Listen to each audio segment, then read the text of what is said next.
Новият авторски коктейл, който ще приготвя днес за вас, е с името Ларушел.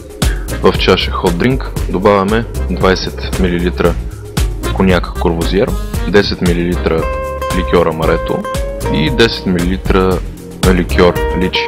Това всичко се смесва в чашата hot drink, след което предварително на парата в отделен съд сме затоплили горещо мляко и с помощта на лъжичка изтегляме пяната, млякото да попадне вътре в чашата.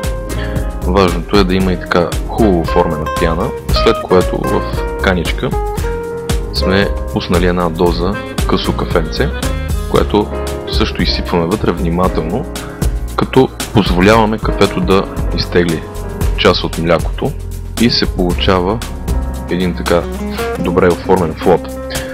Добавяме бита сметана, спрей сметана, гарнираме с няколко зранца кафе, кора от лимон, нарязваме на купчета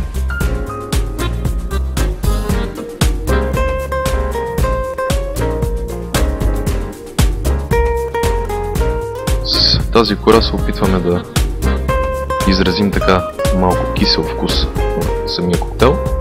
Поставяме отгоре кафява захар, около едно пакетче кафява захар. Изсипваме отгоре и с помощта на запалка карамелизираме захарта.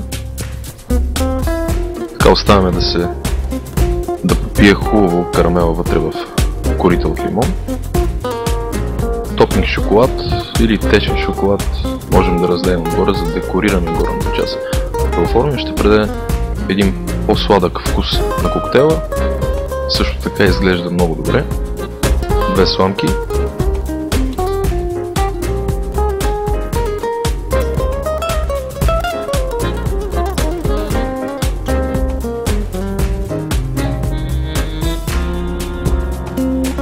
И това е коктейлът Ларушел. Представихме го от Алехандро Лейбъл, авторски коктейл за този месец февруари. В началото на този месец надяваме се да може да намерите съставките, да го направите и да се насладите на този коктейл. На здраве!